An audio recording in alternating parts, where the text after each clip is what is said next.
Tonight on CTV News at 5, hot, dry weather continues in southern Ontario, leading to fire bans in many communities, where they're all in effect and how long they're expected to last. Plus, a fire investigation in Cambridge. Emergency crews respond to an abandoned building. Now one person faces break and enter and arson charges. And how technology is helping reduce collisions on our roads using one of the few AI safety systems active in Canada's transit sector. CTV News at 5 starts right now.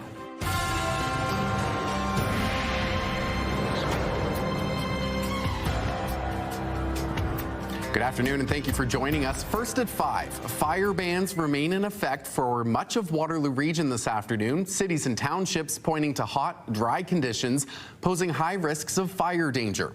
With more on this, CTV's Alexandra Hollick joins us now live. Alexandra, how long are the bans expected to stick around for? At least until conditions improve, Colton. Right now, most of southern Ontario is at a high or extreme risk of fire danger, according to the Canadian Wildland Fire Information System. And the bans were put into place in hopes of mitigating that risk. Kitchener and Cambridge issued a temporary fire ban on Friday. It's still in effect today, prohibiting backyard and recreational fires. The ban in Cambridge also covers cooking fires. Kitchener says cooking fires are allowed when it comes to nourishment and necessity. And that same rule applies to rural townships, with the Wilmot Fire Chief clarifying just exactly what that means. It's not meant for s'mores. It's not meant for roasting a marshmallow. That's not considered food for nourishment. That's a luxury or a food for enjoyment.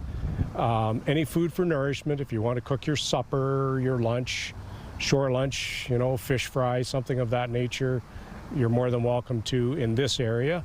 Again, once the cooking process is completed, then we want the fire immediately extinguished thereafter. As for Guelph and Waterloo, backyard fires in those cities are banned year-round. We'll have more details surrounding the fire bans at 6. Colton? All right, that was CTV's Alexandra Hollick reporting live. Thank you, Alexandra.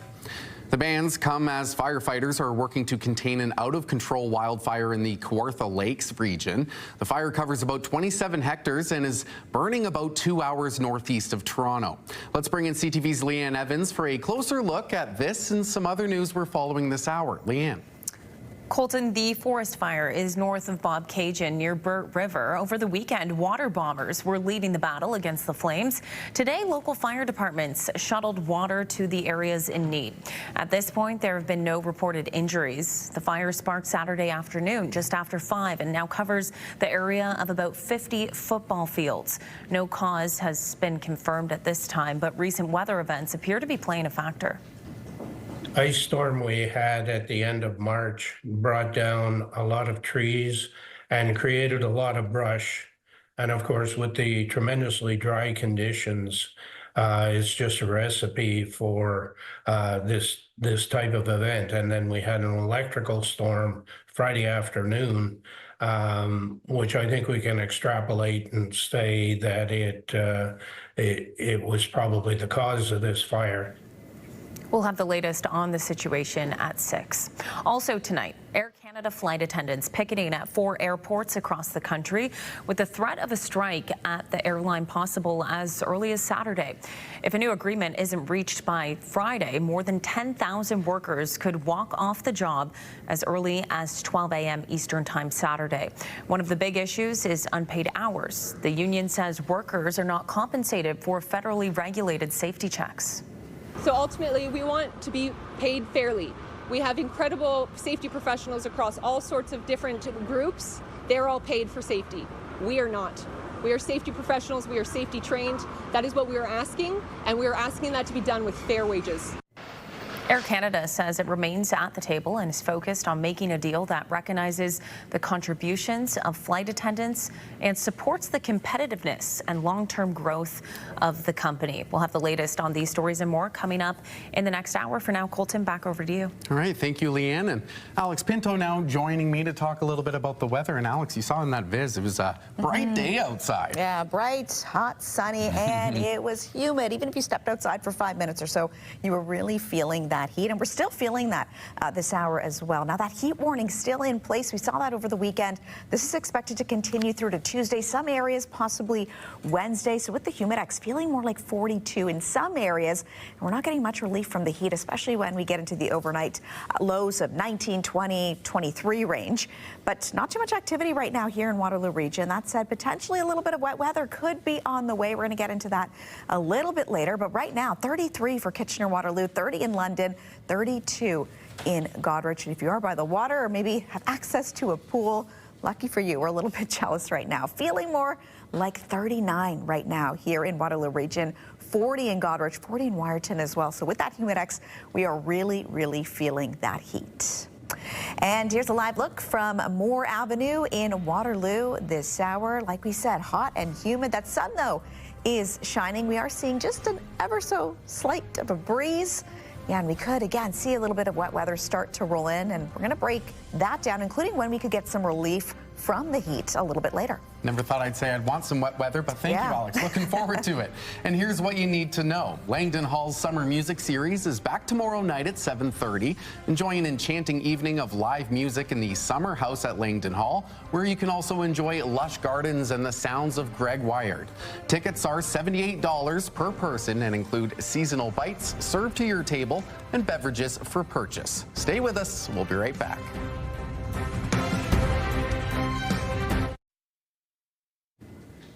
A man was arrested following a fire at an abandoned building in Cambridge. Cambridge Fire and Waterloo Regional Police were called to the location on Walnut Street and Ainsley Street South around 10 last night.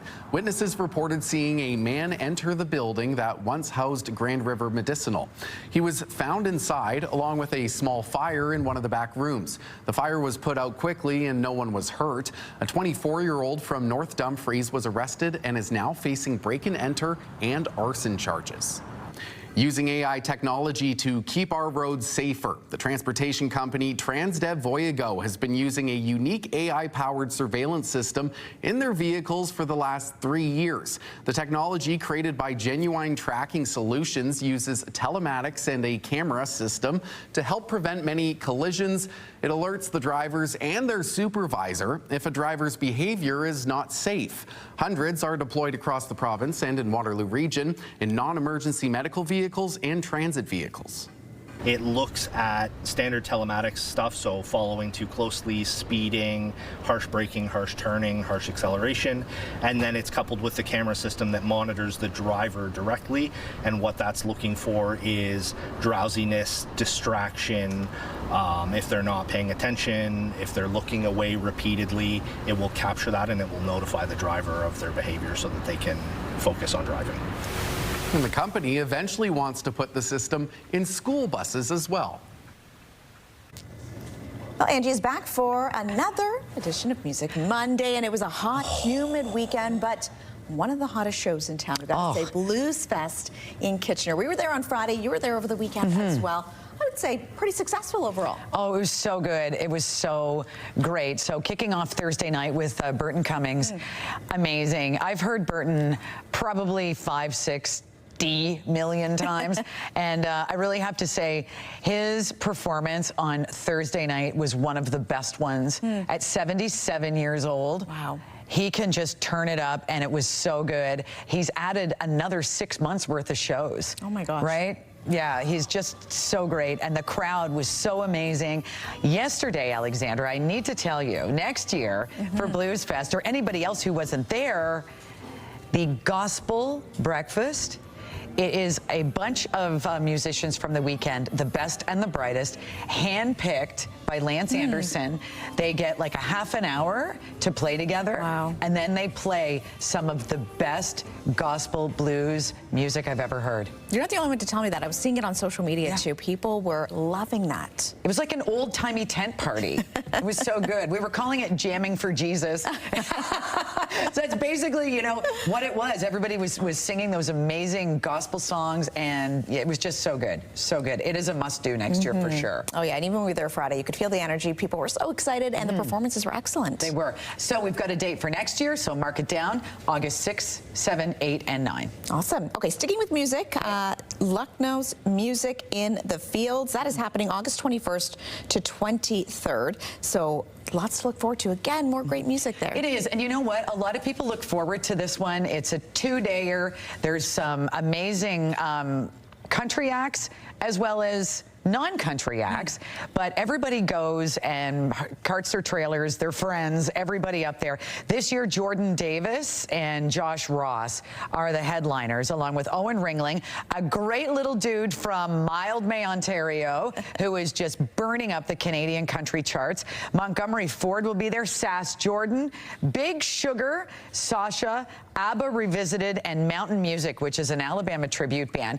And one of the best things about Lucknow's Music in the Fields, all the money that is raised from the weekend, which is huge, all gets donated back to local charities in Lucknow to help out, you know, various things going on in the town. That is so great. Kind of giving back, but also lots of entertainment in Lucknow to enjoy. And Center in the Square, some fun. More music, again, to look forward to locally as well. Yeah, and I was so happy to see this because Honeymoon Suite coming to Center in the Square. You know, they got a new girl now, but this is the big one. October 16th, Nitty Gritty Dirt Band is bringing their final farewell tour. The Dirt Band, of course, has been around since 1966. Great tunes, of course, when Mr. Bojangles, the other, that Stag and Doe classic, Fishing in the Dark.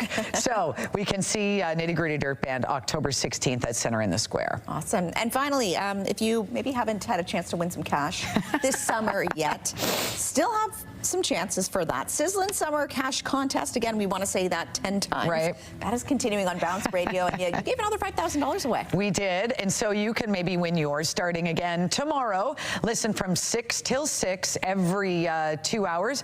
We have a secret summer code word. You go enter it at bounce995.ca and wait for us to call you with either the $500 daily amount or the $5,000 weekly amount. Hey, that's not too bad. So good. You know, as we look ahead to wrap up with plenty of summer events, why not have a little bit of cash to spend there? You said it. All right, Angie, great to see you. You too. Still ahead on CTV News at 5, turning lemonade into life lessons. So that would help us choose how much money we're going to sell it for. Meet the lemonade sellers getting a little boost from a local pizza joint. And here's what you need to know. Ready, set, play. Enjoy a musical theater workshop at the Stratford Perth Museum. Transform your theater skills from a hobby to a habit. This runs during the day tomorrow through Thursday and costs $45. Stay with us. We'll be back after the break.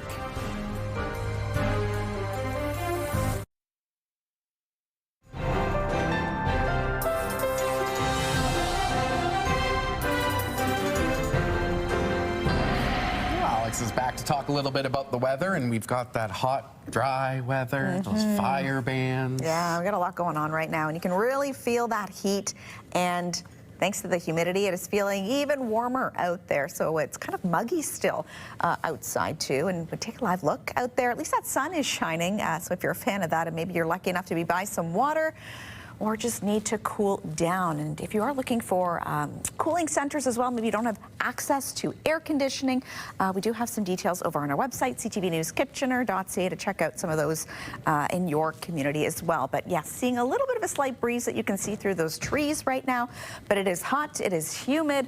That's what we've been seeing right through the weekend and as we kick off the work week officially. And that heat warning still in place for us and most areas right across southern Ontario. So this is expected to continue right through to tomorrow, possibly even into Wednesday for some areas. So depending on where you might be.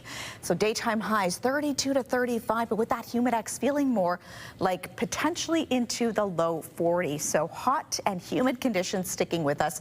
And we're not really getting much of relief as we get into the overnight hours, 20 to 23 range. I believe we should get down to 19 or so tonight, but that's still quite hot and humid.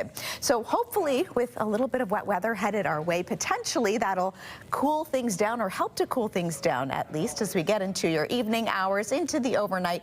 We could see a little bit of scattered shower activity. Then, yeah, it's not until Wednesday, getting into your later Tuesday into Wednesday, rather. That's when we could see rain heavy at times right across scattered throughout southern and southwestern Ontario. For us here in Waterloo Region, we could potentially see a risk of a thunderstorm as well, looking to tomorrow. So right now, 32 in Kitchener-Waterloo, 32 also in Sarnia, and currently 30 in London. But with that humidex, it is feeling more like 37 here in KW. So we've actually gone down just slightly, but it's feeling even warmer if you are along the shores of Lake Huron. So 40 in Goderich. It is also feeling more like 40 in Wyerton. So that heat and humidity, yeah, we're really feeling that. Our high today, 33. We did hit that around 4 o'clock or so this afternoon. So we are definitely above normal for this time of year. But on this day in 1944, it was actually 36. That was our record high. And on this day in 1972, 6.7, that was our overnight record low that we saw. So sun is now setting in that 8:30 territory now. I know it's kind of sad to see it get further and further away from that 9 o'clock hour, but we are definitely noticing the days getting a little bit shorter. So overnight 19 is our expected overnight low. Just a few clouds, winds expected to be light, but at least we hopefully will get to enjoy a little bit of breeze if you do have plans maybe to walk the dog or have some soccer to take the kids to tonight. And then tomorrow 31, but feeling more like 40. That is expected. 40% chance of showers. Again, that risk of a thunderstorm is sticking with us as well. And that UV index expected to be quite high, sitting at about an 8 or so. So over the next couple of days, yeah, this wet weather hopefully that we are expected to see will help cool things down a little bit again, if not tomorrow, then potentially by Wednesday, depending on where you are. And then starting Thursday, it'll be warm, but we're going to definitely have a bit more relief from the heat. And it looks like we could be in for a bit of a sunny stretch.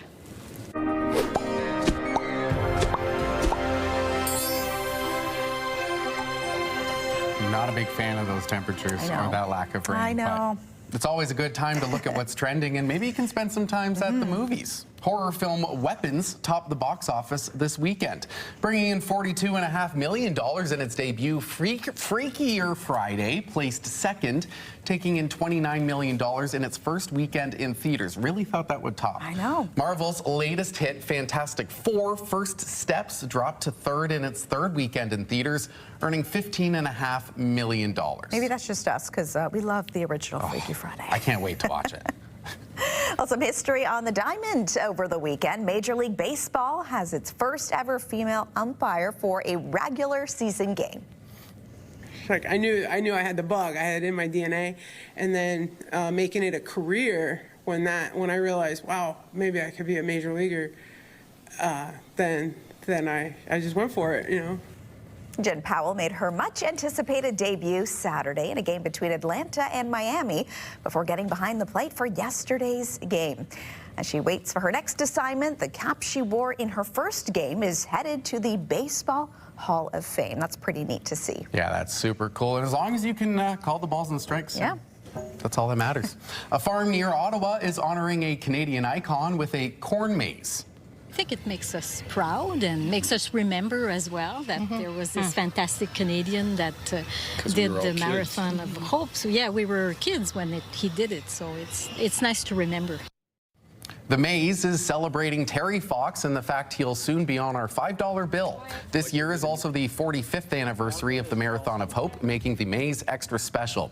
The farm is also donating a portion of proceeds to the Terry Fox Foundation. Wow. What a great idea.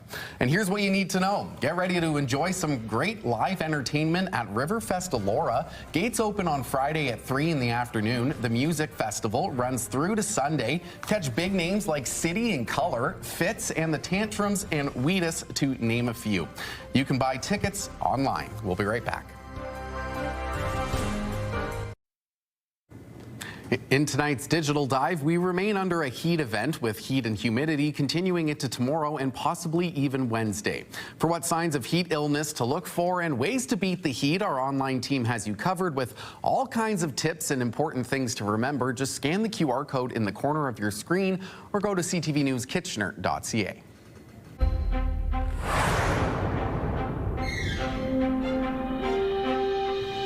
Time now to take a look at our final 5 stories we're following today. Former Wilfrid Laurier Goldenhawk Taylor Elgersma saw some preseason NFL action on the weekend. The London, Ontario native on the field in the 4th quarter of Green Bay in New York. Elgersma is competing for the Packers' 3rd string job. He completed some passes over the middle and helped move the chains on 4th down. The Canadian completed 3 of his 4 passes for 24 yards in his only drive of the game.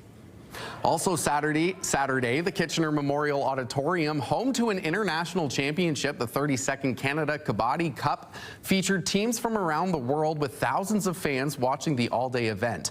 The sport features 2 teams on each side. Teams alternate rounds, sending one player to the opposing side where they have 30 seconds to touch an opponent and return before time runs out, while the opponent aims to prevent them from returning.